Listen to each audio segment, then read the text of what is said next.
BBC বাংলার সান্ধ্য অধিবেশন প্রবাহতে আপনাদের স্বাগত। আজ আপনাদের সাথে লন্ডন স্টুডিও থেকে আছি মানসী বড়ুয়া। ইন্নালিল্লাহ। মধ্যপ্রাচ্যে ছড়িয়ে পড়েছে তৃতীয় বিশ্বযুদ্ধ। চলছে হামলা পাল্টা হামলা। জায়নবাদী ইহুদিবাদী ইসরায়েল যেভাবে মধ্যপ্রাচ্যে নিরীহ ইরানের উপর হামলা চালিয়ে তাদের কর্তৃত্ব প্রতিষ্ঠিত করতে চেয়েছিল, কিন্তু এখন উল্টোটা হয়েছে। এখন ইরানের নতুন নতুন খোররাম শহর এবং খাইবার ক্ষেপণাস্ত্র ও ড্রোন হামলায় একদম ধসে পড়েছে ইহুদিবাদী ইসরায়েল এবং মার্কিন যুক্তরাষ্ট্রের সেই ক্ষমতার মসনদ। মধ্যপ্রাচ্যে মুসলিমদের রক্ত ঝরানো এই ইহুদিবাদী ইসরায়েলের প্রধানমন্ত্রী নেতানিয়াহুর মৃত্যু হয়েছে। ইরানের বিভিন্ন গণমাধ্যম থেকে তথ্যটি জানানো হয়েছে। এছাড়াও মার্কিন যুক্তরাষ্ট্রের গোয়েন্দাদের একটি আইডি থেকে পোস্ট দিয়ে জানানো হয়েছে যে নেতানিয়াহুর মৃত্যু হয়েছে। এই সংবাদটি সবথেকে বেশি প্রকাশ করেছে রাশিয়া। তবে এখন পর্যন্ত 96 ঘণ্টা হয়ে গেছে নেতানিয়াহু বাইরে আসেনি। তাহলে মনে হয় এই কুখ্যাত সন্ত্রাসী মারা গেছে, কিন্তু এখন পর্যন্ত মৃত্যুর কোনোরকম তথ্য প্রকাশ করেনি ইসরায়েল। আর এই মুহূর্তে আমাদের হাতে এসেছে এই যুদ্ধের সর্বশেষ গুরুত্বপূর্ণ সবথেকে তাজা আপডেট সংবাদ। হরমুজ প্রণালীতে ভারতগামী থাইল্যান্ডের জাহাজে হামলা। ভারতের গুজরাট অভিমুখে যাত্রা করা থাইল্যান্ডের পতাকাবাহী একটি মালবাহী জাহাজ হরমুজ প্রণালীতে হামলার শিকার হয়েছে। ভারতীয় সংবাদ মাধ্যম ইন্ডিয়া টুডে বার্তা সংস্থা এএফপির প্রতিবেদন থেকে জানা গেছে, আজ অজ্ঞাত একটি প্রজেক্টাইল বা ক্ষেপণাস্ত্র সদৃশ বস্তুর আঘাতে জাহাজটিতে আগুন ধরে গেছে। এই ঘটনায় 20 জন নাবিককে সরিয়ে নিয়েছে ওমান। তবে এখন পর্যন্ত জাহাজে আটকা পড়ে আছে 3 জন নাবিক। তাদেরকে বের করা সম্ভব হয়নি। এরপর জানাবো দুবাই বিমানবন্দরে ড্রোন ভূপাতিত। এবার দুবাই বিমানবন্দরে ড্রোন ভূপাতিত এবং বাংলাদেশি একজন গুরুতর আহত হয়েছে। জায়নবাদী এবং ইহুদিবাদী ইসরায়েল ও মার্কিন যুক্তরাষ্ট্রের সঙ্গে যুদ্ধ শুরু হওয়ার পর থেকেই বড় ধরনের সংকট চলছে মধ্যপ্রাচ্যে। বিশেষ করে মধ্যপ্রাচ্যে যেসব রাষ্ট্রগুলো যারা ইরানের সঙ্গে সম্পর্ক খারাপ করেছে এবং ইহুদিবাদীদেরকে যারা সর্বাত্মক সহযোগিতা করছে, এদের উপর এক এক করে হামলা চালিয়ে সবকিছু তছনছ করে দেয়া হচ্ছে। পুরো মধ্যপ্রাচ্য জুড়ে ছড়িয়ে পড়েছে বড় ধরনের উত্তেজনা। আজ সংযুক্ত আরব আমিরাতের একটি বিমানবন্দরে হামলা চালিয়ে 4 জনকে আহত করেছে ইরান। ইরান জানিয়েছে যে আমরা জায়নবাদীদের কোনোভাবে ছাড় দেব না, তাই এসব হামলা চালানো হচ্ছে বলে জানা গেছে। এদিকে ইরানের উপর হামলা করে বোমেরুং হচ্ছে ট্রাম্প এবং নেতানিয়াহু। ইরানের উপর অবৈধভাবে হামলা চালিয়ে মার্কিন যুক্তরাষ্ট্রের প্রেসিডেন্ট ডোনাল্ড ট্রাম্প ও ইহুদিবাদী ইসরায়েলের প্রধানমন্ত্রী বেঞ্জামিন নেতানিয়াহুর বিরুদ্ধে ওই দেশের মানুষ ক্ষেপে গিয়েছে। এখন তাদের অবস্থা খুবই আশঙ্কাজনক অবস্থায় পড়েছে বলে এমনটাই জানা গেছে। জানাবো সরবরাহ সংখ্যায় ইউরোপে গ্যাসের দাম দ্বিগুণ। মধ্যপ্রাচ্যে চলমান উত্তেজনার কারণে জ্বালানি সরবরাহ ব্যাহত হতে পারে এমন সংখ্যায় ইউরোপ ও যুক্তরাজ্য জুড়ে প্রাকৃতিক গ্যাসের দাম উল্লেখযোগ্যভাবে বেড়েছে। খবর আল জাজিরার। সেখানে হরমুজ প্রণালী দিয়ে বাইন পেতে রাখার ফলে এই ধরনের সমস্যার সৃষ্টি হয়েছে। এবং সর্বশেষ জানাবো পুলিশ কর্মকর্তা কোহিনুর মিয়া কেন এত আলোচনায়। বিএনপির নেতৃত্বাধীন 4 দলীয় জোট সরকারের সময় বিভিন্ন ঘটনায় ব্যাপক আলোচিত হওয়া এবং পরে আওয়ামী লীগ সরকারের সময় বরখাস্ত হওয়া পুলিশ কর্মকর্তা কোহিনুর মিয়ার দীর্ঘ 15 বছর পর আবার পুলিশের চাকরি ফেরত পেয়েছেন। এই সংবাদ প্রকাশের মাধ্যমে বিভিন্ন সামাজিক যোগাযোগ মাধ্যমে আলোচনার জন্ম দিয়েছে। তিনি কুখ্যাত একজন পুলিশ অফিসার ছিলেন। তাকে নতুন করে 15 বছর পর নিয়োগ দিয়ে বিএনপির আবারও ষড়যন্ত্রকে উস্কে দিয়েছে বলে এমনটাই মনে করা হচ্ছে। প্রিয় দর্শক, এতক্ষণ শুনছিলেন সংবাদ শিরোনাম, এবারে বিস্তারিত। তবে তার আগে বন্ধুরা অনুরোধ থাকবে এই সংবাদটিতে একটি লাইক দিন। এই চ্যানেলে আপনি নতুন হয়ে থাকলে আমাদের সংবাদটি দেখতে দেখতে চ্যানেলটি সাবস্ক্রাইব করে রাখুন। কমেন্ট করে বন্ধুরা আপনার মূল্যবান মতামত জানিয়ে দিন আপনি বিশ্বের কোন দেশ থেকে বা বাংলাদেশের কোন স্থান থেকে আমাদের সংবাদটি দেখছেন এবং শুনছেন। আর বন্ধুরা, সংবাদটি আপনার সোশ্যাল মিডিয়া ফেসবুকে শেয়ার করে বন্ধুদেরও দেখার সুযোগ করে দিন। গাজা যুদ্ধে আপনি যদি নিরীহ ফিলিস্তিনিদের ভালোবেসে থাকেন, কমেন্টে ইয়েস লিখে পুরো বিশ্বকে আমাদের এই সংবাদটি দেখার সুযোগ করে দিন। এবারে বিস্তারিত। হরমুজ প্রণালীতে ভারতগামী থাই জাহাজে হামলা। ভারতের গুজরাট অভিমুখে যাত্রা করা থাইল্যান্ডের পতাকাবাহী একটি মালবাহী জাহাজ হরমুজ প্রণালীতে আসার পরই হামলার শিকার হয়েছে বলে জানা গেছে। ভারতের গুজরাটগামী ওই জাহাজটি আসছিল এবং সেই জাহাজের উপর এই আক্রমণ চালানো হয়েছে বলে জানা গেছে। মার্কিন যুক্তরাষ্ট্রের সঙ্গে ঘনিষ্ঠ সম্পর্ক রয়েছে থাইল্যান্ডের, এই কারণে মূলত এই হামলার ঘটনা ঘটেছে।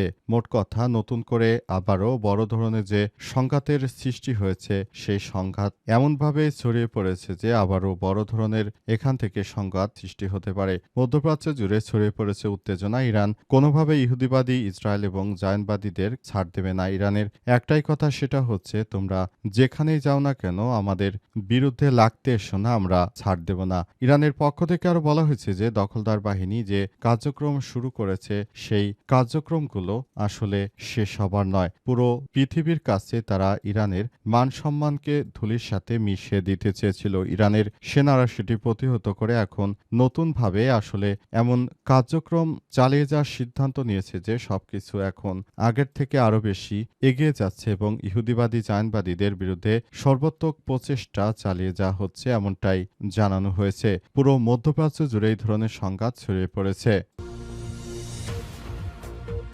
দুবাই বিমানবন্দরে ড্রোন ভূপাতিত, বাংলাদেশি আহত। মধ্যপ্রাচ্যে চলমান যুদ্ধের মধ্যে সংযুক্ত আরব আমিরাতের দুবাইয়ের বিমানবন্দরে দুটি ড্রোন ভূপাতিত হওয়ার পর এক বাংলাদেশি সহ 4 জন আহত হয়েছে। দুবাই মিডিয়া অফিসের বরাতে বিবিসি জানিয়েছে যে 4 জনের মধ্যে একজন ভারতীয় নাগরিক এবং 2 জন ঘানার নাগরিক। তবে তাদের অবস্থা অতটা গুরুতর নয়। তবে বাংলাদেশির অবস্থা কেমন সে সম্পর্কে এখন পর্যন্ত বিস্তারিত কোনো তথ্যই জানা যায়নি। ধারণা করা হচ্ছে যে এই ধরনের কর্মকাণ্ড ঘটিয়ে মূলত ইরান মধ্যপ্রাচ্যে বড় ধরনের সংঘাত ছড়িয়ে দিতে চায়, এমন দাবি তুলেছে মধ্যপ্রাচ্যের বিস্ফোরা মুসলিম দেশের মুসলিম নামের কলঙ্ক এই রাষ্ট্রটি সংযুক্ত আরব আমিরাত।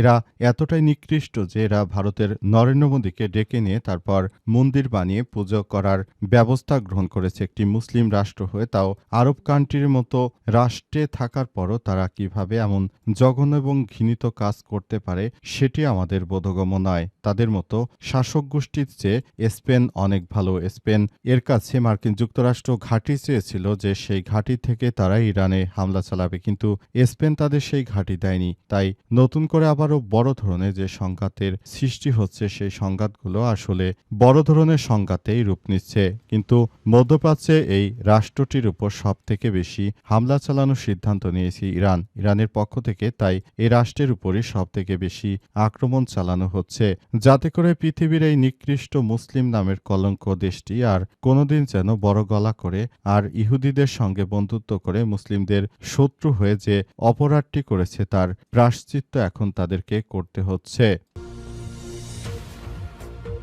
ইরানের উপর হামলা কি বুমেরুং হচ্ছে ট্রাম্প নেতানিয়াহুর জন্য? ইরানে হামলা চালিয়ে মার্কিন প্রেসিডেন্ট ডোনাল্ড ট্রাম্প এবং ইহুদিবাদী ইসরায়েলের প্রধানমন্ত্রী কুখ্যাত সন্ত্রাসী বেনিয়াম নেতানিয়াহু তিনি মনে করেছিলেন যে এই যুদ্ধ চালিয়ে তারা অনেক বেশি লাভবান হচ্ছে, কিন্তু প্রকৃতপক্ষে আসলে লাভবান তো থাক দূরের কথা, এখন তাদের অবস্থায় খুবই শোচনীয় পর্যায়ে চলে এসেছে। পুরো মধ্যপ্রাচ্য জুড়ে ইহুদিবাদী ইসরায়েল এবং জায়নবাদী আমেরিকার যে ঘাঁটিগুলো ছিল সেগুলো এক এক করে গুড়িয়ে দিয়েছে ইরানের ইসলামী বিপ্লবী গার্ড বা আইআরজিসির সদস্যরা। ইতিমধ্যে আইআরজিসির পক্ষ থেকে বলা হয়েছে যে দখলদারদের যে কোনো অবৈধ স্থাপনা ইরান গুড়িয়ে দিবে। এমনকি ইহুদিবাদী ইসরায়েলে যে সমস্ত কোম্পানিগুলোর বড় বড় অফিস রয়েছে, হেড অফিস রয়েছে বা মার্কেট রয়েছে বা যেটি রয়েছে কেন, সবকিছু আসলে এক এক করে ধ্বংস করে দেওয়ার সিদ্ধান্ত গ্রহণ করেছে ইরান। প্রথমে ইহুদিবাদীরা ইরানে হামলা চালিয়ে তারা খুব সহজে সবকিছু নিয়ন্ত্রণের চেষ্টা করেছিল, কিন্তু শেষ পর্যন্ত তারা সেটি পারেনি, বরং